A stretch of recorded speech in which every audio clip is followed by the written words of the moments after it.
আজ বৃহস্পতিবার, কিন্তু আল্লাহ তাআলার রহমতের দরজা খোলা আছে।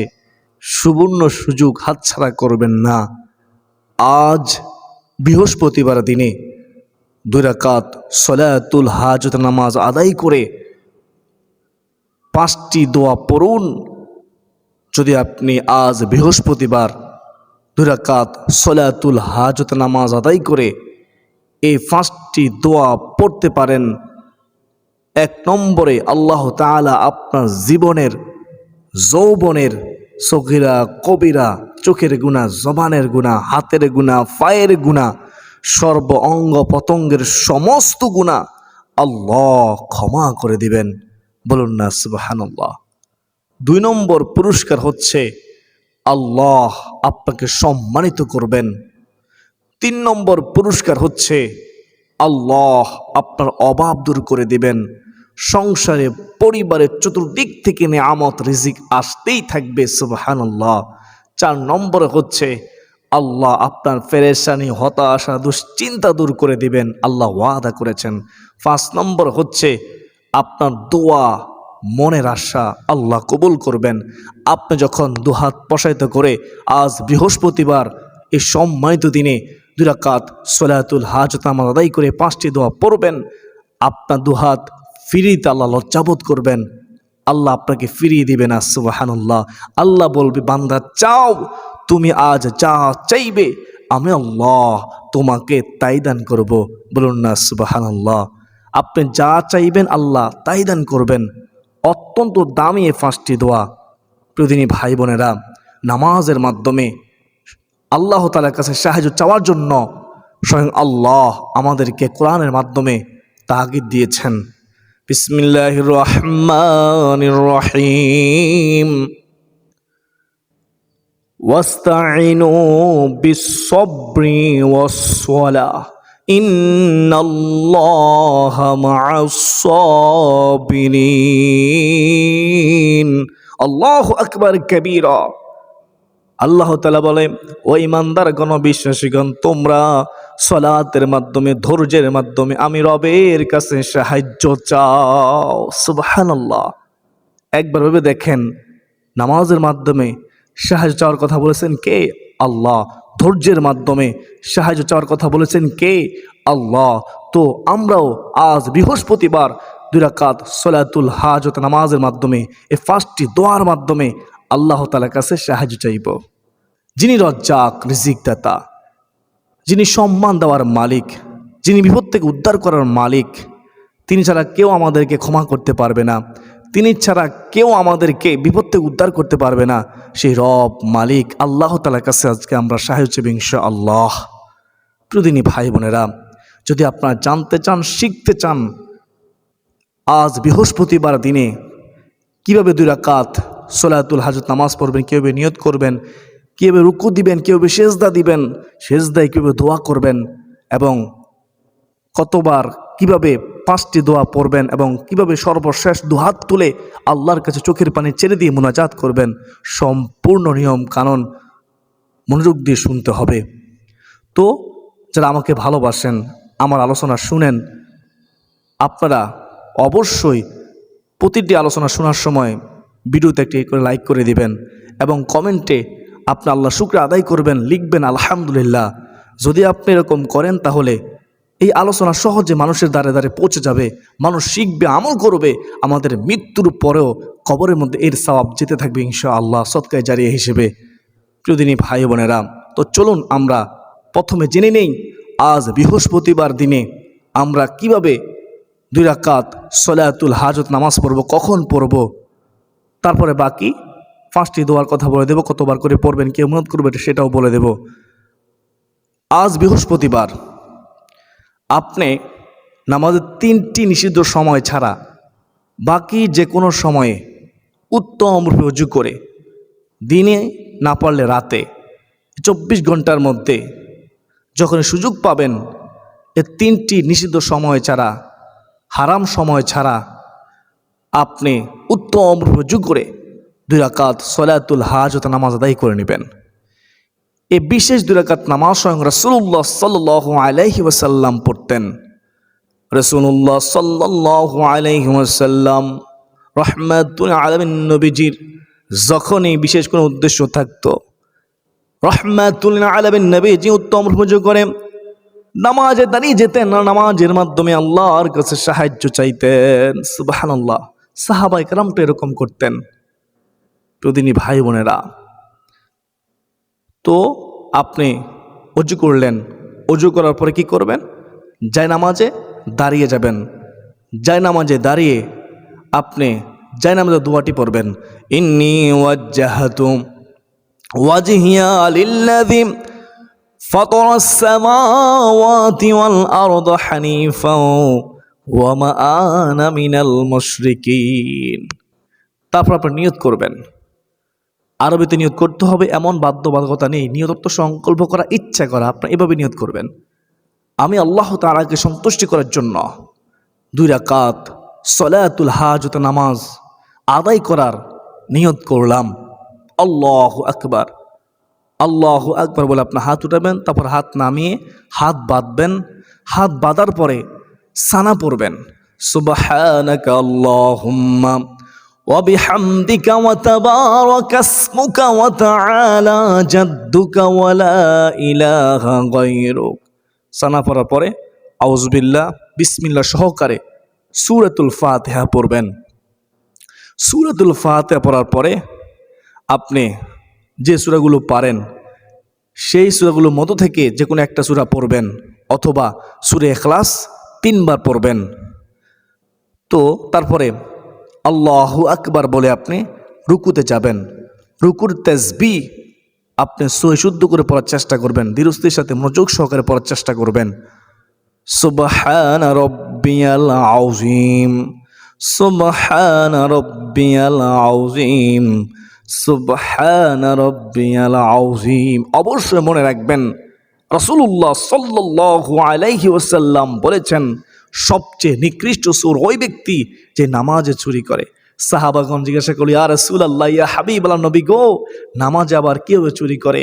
তখন রাহমাতুল লিল আলামিন নবীজি রাসূলুল্লাহ সাল্লাল্লাহু আলাইহি ওয়াসাল্লাম বলেছেন, ও আমার সাহাবীরা শোনো, যে নামাজি নামাজের মধ্যে অলসতা করে, রুকু সেজদা সম্পূর্ণরূপে আদায় করে না, সে হচ্ছে সবচেয়ে বড় চোর, নিকৃষ্ট চোর। নাউযুবিল্লাহি মিন যালিক। তো আমরা চেষ্টা করব রুকু দিলে শুদ্ধ করে রুকু তাসবিহ পড়ার এবং মনোযোগ দিয়ে পড়ার, তাড়াহুড়ো করব না ইনশাআল্লাহ। তো তারপরে আপনি সামি আল্লাহু লিমান হামিদা বলে সোজা হয়ে দাঁড়াবেন। তারপরে বলবেন, রব্বানা ওয়ালাকাল হামদ হামদান কাসীরান তাইয়্যিবান মুবারাকান ফিহ। তারপরে আল্লাহু আকবার বলে আপনি সিজদায় যাবেন। একটু খেয়াল করে শুনবেন, এখানে একটু নিয়ম মানতে হবে। সিজদায় যাওয়ার সময় প্রথমে আপনার হাঁটু পড়বে জায়নামাজের মধ্যে, তারপর আপনার হাত সিজদা যেখানে দিবেন সেখানে রাখবেন, তারপরে নাক, তারপরে কপাল। সব সময় যখনই নামাজ পড়বেন এভাবে সিজদায় যাবেন। অনেকে মানেন না, তো সিজদায় গিয়ে সিজদার তাসবিহ পড়বেন, সুবহান রাব্বিয়াল আ'লা, সুবহান রাব্বিয়াল আ'লা, সুবহান রাব্বিয়াল আ'লা। সিজদার তাসবিহ পড়ার পরে তারপরে সিজদার মধ্যে দোয়া করবেন এই ইস্তিগফারের মাধ্যমে, আস্তাগফিরুল্লাহাল্লাযী লা ইলাহা ইল্লা হুয়াল হাইয়ুল কাইয়্যুম ওয়া আতুবু ইলাইহি, আস্তাগফিরুল্লাহাল্লাযী লা ইলাহা ইল্লা হুয়াল হাইয়ুল কাইয়্যুম ওয়া আতুবু ইলাইহি। আল্লাহ তুমি কবুল করো। সকলে কমেন্টে লিখি আমিন। তো এভাবে সিজদা দিবেন, সিজদার মধ্যে দোয়া করবেন সিজদা তাসবিহ পড়ার পরে। তারপর আপনি আল্লাহু আকবার বলে সিজদা থেকে মাথা উঠাবেন। একটু শুনেন, এখানেও নিয়ম আছে। যখন আপনি সিজদা থেকে মাথা উঠাবেন তখন আগে আপনার কপাল উঠবে, তারপরে নাক, তারপরে হাত উঠিয়ে 2 সিজদার মাঝখানে সোজা হয়ে বসবেন। হাঁটুর উপরে হাত রাখবেন, সোজা হয়ে বসে কিছুক্ষণ সময় নেবেন, অথবা এই দুটি পড়তে পারেন, আল্লাহুম্মা গফিরলি যামবি, আল্লাহুম্মা গফিরলি ওয়ারহামনি ওয়াহদিনি ওয়াজবুরনি ওয়াআফিনি ওয়ারযুকনি ওয়ারফা'নি। এই দোয়া না পড়লে কোনো সমস্যা নেই, আপনি শুধু রব্বি গফিরলি পড়লেও হবে। মনে রাখবেন দুশিদার মাঝখানে সোজা বসতে হবে, এটা ওয়াজিব। তো তারপরে আল্লাহু আকবার বলে আবার আপনি সিজদা যাবেন। প্রথমে হাত রাখবেন, তারপরে নাক, তারপরে কপাল, সিজদা গিয়ে সিজদা তাসবিহ পড়বেন, তারপরে দোয়া করবেন ইস্তিগফার পড়ে, তারপরে আবার আল্লাহু আকবার বলেন সিজদা থেকে আপনি উঠে দাঁড়াবেন।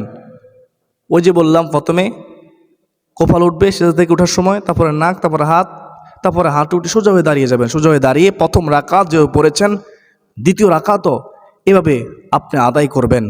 রুকু দিবেন, সিজদা দিবেন, সিজদায় দোয়া করবেন সিজদা তাসবিহ পড়ার পরে।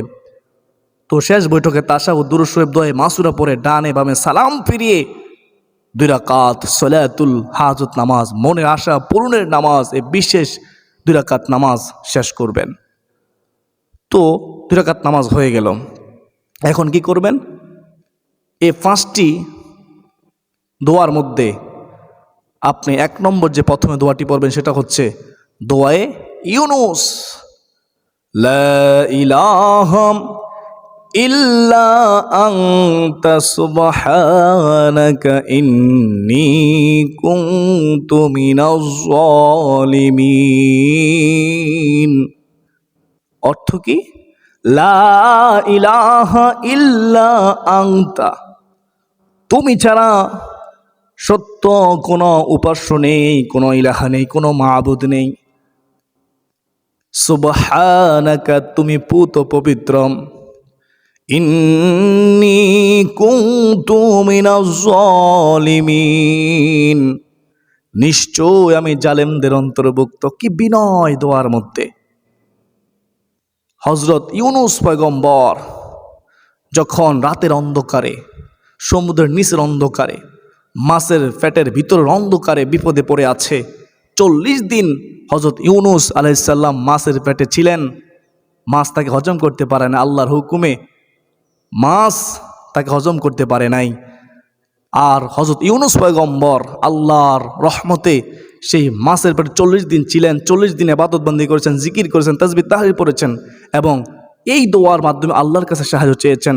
যখন হযরত ইউনুস পয়গম্বর এই দোয়ার মাধ্যমে আল্লাহর কাছে সাহায্য চেয়েছেন, আল্লাহ হযরত ইউনুস পয়গম্বরকে ক্ষমা করে দিয়েছেন। হযরত ইউনুস পয়গম্বরকে আল্লাহ তাআলা এই বিপদ থেকে উদ্ধার করে দিয়েছেন। বলুন না সুবহানাল্লাহ। আর আল্লাহ তাআলা ওয়াদা করেছেন, বিসমিল্লাহির রহমানির রহিম, ফাস্তাজাবনা লাহু ওয়া নাজ্জাইনাহু মিনাল গাম্মি ওয়া কাযালিকা নুনজিল মুমিনিন। আল্লাহু আকবার কাবীরা। আল্লাহ ওয়াদা করেছেন কোন ইমানদার, কোন মুমিন যদি হযরত ইউনুস নবীর মতো এই দোয়ার মাধ্যমে আল্লাহর কাছে সাহায্য চায়, যেভাবে হযরত ইউনুস পয়গম্বরকে আল্লাহ বিপদ থেকে উদ্ধার করে দিয়েছেন, কোনো মুমিন, কোনো বিশ্বাসী আমার বান্দা বান্দীরা যখন আমার কাছে সাহায্য চাইবে, আমি আল্লাহ তাদেরকেও বিপদ থেকে উদ্ধার করব। আমি আল্লাহ তাদের ডাকে সাড়া দেব। আমি আল্লাহ তাদের দোয়া কবুল করব। সুবহানাল্লাহ, সুবহানাল্লাহ। হাদিসের মাধ্যমেও দোয়া কবুলের নিশ্চয়তা দিয়েছেন। দোয়া ইউনুস পড়ে দোয়া করলে দোয়া কবুল হয়। রাসূলুল্লাহ সাল্লাল্লাহু আলাইহি ওয়াসাল্লাম বলেছেন। তো আমি সংক্ষেপে বলেছি, আমরা দোয়া ইউনুস আমরা 10 বার পড়ব। 1 নম্বরে লা ইলাহা ইল্লা আনতা সুবহানাকা ইন্নী কুনতু মিনাজ জালিমিন। 2 নম্বর দোয়া সেটা হচ্ছে ইসমে আজম, আমরা 10 বার পড়ব। ইয়া জাল জালালি ওয়াল ইকরাম, ইয়া জাল জালালি ওয়াল ইকরাম। বিশ্বাস করুন প্রতিটি দোয়া অত্যন্ত দামি দোয়া। যে দোয়াগুলো সম্পর্কে কোরআন হাদিস দ্বারা দলিল রয়েছে, নিশ্চিতভাবে নবীজি সাল্লাল্লাহু আলাইহি ওয়াসাল্লাম বলেছেন দোয়া কবুল হবে। এক ব্যক্তি ফরজ নামাজ আদায় করতেছেন, আদায় করার পরে সে এই ইসমে আজমের মাধ্যমে দুহাত তুলে আল্লাহর কাছে সাহায্য চাইতেছেন। তখন রাসূলুল্লাহ সাল্লাল্লাহু আলাইহি ওয়াসাল্লাম দেখলেন, শুনলেন, শোনার পরে রাসূলুল্লাহ সাল্লাল্লাহু আলাইহি ওয়াসাল্লাম ওই ব্যক্তিকে বলল, তুমি এখন মন প্রাণ উজাড় করে আল্লাহর কাছে সাহায্য চাও। তুমি যা চাইবে আল্লাহ তোমাকে তাই দান করবে। বলুন না সুবহানাল্লাহ। তো ইয়া জাল জালালি ওয়াল ইকরাম পড়লে দোয়া কবুল হবে বলেছেন কি? আমি বলেছি? আমি বলি নাই। রহমাতুল আলামিন নবীজি রাসূলুল্লাহ সাল্লাল্লাহু আলাইহি ওয়াসাল্লাম বলেছেন, আমরা ইসমে আজমটি 10 বার পড়ব। ইয়া জাল জালালি ওয়াল ইকরাম, ইয়া জাল জালালি ওয়াল ইকরাম, ইয়া জাল জালালি ওয়াল ইকরাম। তারপরে 2 নম্বর দোয়া গেল। এখন আমরা জানবো 3 নম্বর দোয়া, সেটা হচ্ছে হাসবুনাল্লাহু ওয়া নি'মাল ওয়াকিল ওয়া নি'মাল মাওলা ওয়া নি'মান নাসির। হাসবুনাল্লাহু ওয়া নি'মাল ওয়াকিল ওয়া নি'মাল মাওলা ওয়া নি'মান নাসির। আল্লাহ তুমি কবুল করো। এই দোয়াটি আপনারা 10 বার পড়বেন। 4 নম্বরে আপনারা এই দোয়াটি 10 বার পড়বেন। দোয়াটি কি? ইয়া হাইয়ু ইয়া কাইয়ুম বিরহমাতিকা আস্তাগীথ, ইয়া হাইয়ু ইয়া কাইয়ুম বিরহমাতিকা আস্তাগীথ। এই দোয়াটা অত্যন্ত দামি একটি দোয়া, কিতাবের মধ্যে রয়েছে, হাদিসের মধ্যে রয়েছে। রাসূলুল্লাহ সাল্লাল্লাহু আলাইহি সাল্লাম যখনই কঠিন বিপদে পড়তেন, সাহাবায়ে কেরামগণ যখনই কঠিন বিপদে পড়তেন, এই দোয়াটি পড়তেন। এই দোয়ার মাধ্যমে আল্লাহ তাআলার কাছে সাহায্য চাইতেন। সুবহানাল্লাহ। ইয়া হাইয়ু ইয়া কাইয়ুম বিরহমাতিকা আস্তাগীথ, ইয়া হাইয়ু ইয়া কাইয়ুম বিরহমাতিকা আস্তাগীথ, ইয়া হাইয়ু ইয়া কাইয়ুম বিরহমাতিকা আস্তাগীথ। আপনার কাছে এই দোয়াটা কঠিন মনে হতে পারে, কয়েকবার শুনেন, অবশ্যই পারবেন ইনশাআল্লাহ। তো আমরা 4 নম্বর দোয়াটি জানলাম। এখন আমরা জানবো 5 নম্বর দোয়া। 5 নম্বর দোয়াটি হচ্ছে কি? আস্তাগফিরুল্লাহাল্লাযী লা ইলাহা ইল্লা হুয়াল হাইয়ুল কাইয়্যুম ওয়া আতুবু ইলাইহি। আস্তাগফিরুল্লাহাল্লাযী লা ইলাহা ইল্লা হুয়াল হাইয়ুল কাইয়্যুম ওয়া আতুবু ইলাইহি। ইস্তিগফার সম্পর্কে কোরআন ও হাদিস দ্বারা প্রমাণিত। আল্লাহ ওয়াদা করেছেন ইস্তিগফার পড়লে গুনাহ ক্ষমা করবেন।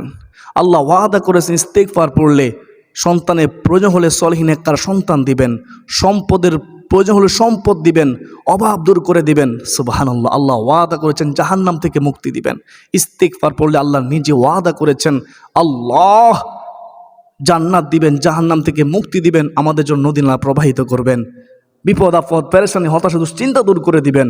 এমন উৎস থেকে রিজিক আসবে যা আমি আপনি কল্পনাও করিনি, গায়বী সাহায্য আসবে ইনশাআল্লাহ। কোরআন ও হাদিস দ্বারা প্রমাণিত। আমরা ইস্তিগফার পড়বো, আমার আপনার জীবনের সমস্ত গুনাহ মাফ হবে, আল্লাহ ভালোবাসবে, আমাদের আমলনামায় নেকি দাও আল্লাহ ভরপুর করে দিবেন ইনশাআল্লাহ। আল্লাহ তাআলা আমাকে আপনাকে আমাদের সবাইকে আজ বৃহস্পতিবার দিনে এই 5টি দোয়ার আমল করা, 2 রাকাত সালাতুল হাজত নামাজ আদায় করে আল্লাহ তাআলার কাছে দুহাত তুলে মুনাজাত করার তৌফিক দান করুন, আমিন। তো এই 5টি দোয়ার আমল করা শেষে মুনাজাত করবেন, দুহাত তুলে মুনাজাত করলে আল্লাহ খুশি হয়। যখন বান্দা দুহাত তোলে, রাসূলুল্লাহ সাল্লাল্লাহু আলাইহি ওয়াসাল্লাম বলেন আল্লাহ লজ্জাশীল সবচেয়ে বেশি, আল্লাহ লজ্জাবোধ করেন ওই বান্দাবান্দির দুহাত খালি হাতে ফিরিতে। বলুন না সুবহানাল্লাহ। তো আমরা দোয়া করব সবার জন্য, যারা কবরে আছে তাদের জন্য দোয়া করব, যারা বিপদ আছে তাদের জন্য দোয়া করব, একজন মুমিন অপর মুমিনের জন্য দোয়া করব, তাহলে ফেরেশতারা আমাদের জন্য দোয়া করবে। আল্লাহ আমাদের সবাইকে কবুল করুন, 5 ওয়াক্ত নামাজে হেফাজত করার তৌফিক দান করুন। আজ বৃহস্পতিবারের গুরুত্ব দেওয়ার তৌফিক দান করুন। এই বৃহস্পতিবার দিনের উসিলায় আল্লাহ তুমি আমাদের সকলের মনে সকল নেক হাজত পূরণ করো, আমিন। আসুন এ পর্যন্ত সকল সুস্বাস্থ্য কামনা করে বিদায় নিচ্ছি। ওয়া মা আলাইনা ইল্লাল বালাগ। আসসালামু আলাইকুম ওয়া রাহমাতুল্লাহি ওয়া বারাকাতুহু।